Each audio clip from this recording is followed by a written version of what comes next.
Let's shift gears and talk about AI a little bit. If AI, you, it's in the news. I don't know. I'm hearing a little bit about this new thing called AI, and if YouTube democratized content creation for people online, then AI is going to 100 times or 1,000 times that, with anybody being able to make like feature length, high quality movies and stuff like that. But is it a slippery slope when it I comes mean, to like how so much first power of people all, have? we've talked a lot about AI. I've written a lot. If somebody wants to also post in the comments that storytelling and AI, so I don't have to repeat it all, because I Yeah. don't think, I mean, first of all, since we first chatted about it, forget about that. Since 3 weeks ago, think of how much evolves. Like, we see the technology and we're like, well, okay.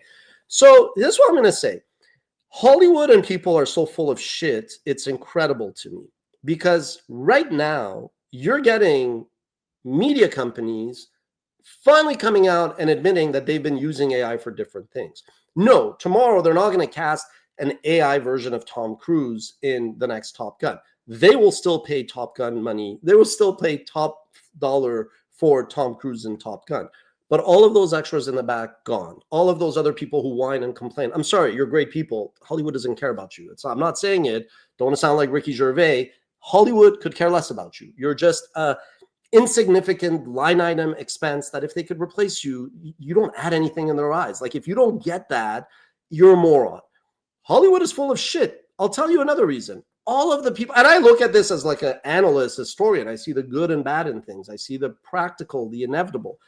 What I find shocking is you have a lot of like people whose head is in the sand and they're like, oh, humans and this. Okay, fine. I get that. I'm an anal perfectionist. Yes, I pick and choose. I'm the guy that sometimes loses it when we show the wrong B-roll. Not an error, like the B-roll that isn't more perfect, but I let it slide because we produce so much, right? So I will never let AI content. But however, I'm like, we should use AI because it helps. But the bottom line is, you already have established people. For every one Luddite dinosaur that comes out and goes, I hate AI, I hate AI, you have established storytellers that are using AI because they see how it helps, right? So it's like, as much as you got some people who have never done anything, they've worked for 5 years on the same goddamn screenplay, they've worked for 10 years on the same goddamn documentary, like an artiste putting another coat of paint on a canvas, but not really shipping product. Meanwhile, you have established people that are like, this is great. I can now do more. I could convey. My thing is with AI is I'm very polite. And I'm always like, hey, Rob, if you don't mind, maybe, you've seen my style. When I'm just asking ChatGPT for research or to prove a hypothesis or fake it, it's instant, it's immediate. So yes, I think that AI is just going to be like technology, where it will be integrated in steps and products. We will not actually call it AI. It'll just be the way that if I work at a travel agency, there is a time for me to pick up the phone. There is a time for me to Google Kayak or Expedia. There is a time for me, maybe not any more facts, but to use like an archaic thing. If I need to sign a hotel and I want to book it for a client, and like they don't have an email, and my client really wants to go to some brothel in Pattaya, fine, I'll fax over the reservation if I must. Like, what I'm getting at is, it's just technology. And it behooves me that people think that like audiences are going to care, because audiences just want accurate information and entertaining content. That's all they care about. They don't really care about how it's made. Now, somebody on social could go and big principled, I will never, you're a moron, because you also probably use Expedia now. You don't go to a travel agent, right? So I think automation, automation in the Chipotles, automation in the Starbucks, robotics and all these things, I think most clients want that. You don't want passive aggressive, like, you had a rough day, I empathize as a human, but I'm already paying way too much for this burrito and way too much for this coffee for you to be putting in a dose of your, of your attitude for me. So I think AI will just be tech. It'll be baked into YouTube tools. It'll be baked into Adobe Premiere, Avid, whatever. You look at Google, you search, it's all AI. I mean, if you don't notice what's happening, search has changed. You're not clicking through. If you want to know when is Call of Duty 8 coming out, you don't really need to go and visit IGN.com. You could Google that and the answer's there. And that's why the IGNs are fucked. And no disrespect to Ziff Davis, that's a well-run company. All these websites, Wikipedia came out and was like, we're basically facing permanent long-term decline in traffic. Yeah, aside from your woke garbage or just that your editors are a bunch of fucking crazies, it's not where the world is going. You know, the world is going more instant, more real time. I mean, pretty soon it'll also be audio cues, right? Like that's also, if you combine like AI with voice, you'll just be talking and getting answers in real time. Yeah. And also all AI assistants. But also then executing on it. Like you also give it orders to create what you want to do. Yeah. So you'll start projects much faster. When you hit a wall, and again, you'll always need a human of some kind to supervise, oversee. But I just think that, like, you know, even I think the team gets it. I was quite anti-AI, but I viewed it more as tools. I also said we don't want to be like, did this freelancer use AI? Does that person using it? I'm like, let's just be transparent. It's like these idiots. I have kids. I obviously won't do this. Any kid that comes to me and says, my teacher says don't use AI, I would go there and be like, I wanted to teach. I love teaching. But I'm like, this is why you're a miserable person. Because you're just so insecure. You're so stuck in your old ways that instead of teaching kids how to use this ethically, properly, you're asking them to just double down on typewriters. This is why you're miserable. Because you don't get ahead by putting your head in the sand. What are the ethical implications behind AI? There are a great many of them, and I can imagine somebody coming out with a new movie starring Robin Williams or some other actor who's passed away and getting into a lot of trouble for intellectual property and stuff like that. Like, where's the line? So I'm not, I want to be intellectually honest and not come across unaware. There is somebody, even if they produce content under fair use, parody news, whatever, that will say, well, Ash, WatchMojo with fair use, even though the rights holders generally like us. There are partners, there are clients. If a company comes and buy us tomorrow, don't be surprised if it's a company we fair use some of their IP. So that argument I also think is worn out, but I do want to address it. I don't want to come across a bit. I think that's also all garbage. Because again, as we alluded to, Led Zeppelin was accusing Kingdom Come, Whitesnake of copying them, but Led Zeppelin fucking was copying Robert Johnson, the black guitarist who was playing acoustics in the 20s or something. But Robert motherfucking Johnson, that's a compliment, was probably inspiring himself and singing songs that his grandfather, his grandmother, some random black guy across the street where he lived that was more miserable, who was even more blues, you know, like singing his heart out. So this is nonsense. Like, I've written thousands of articles. I've written books. I've produced. There always starts with some research. And yes, you credit this and that. So I think what AI, as I said, it just becomes technology, is it flattens some of that research.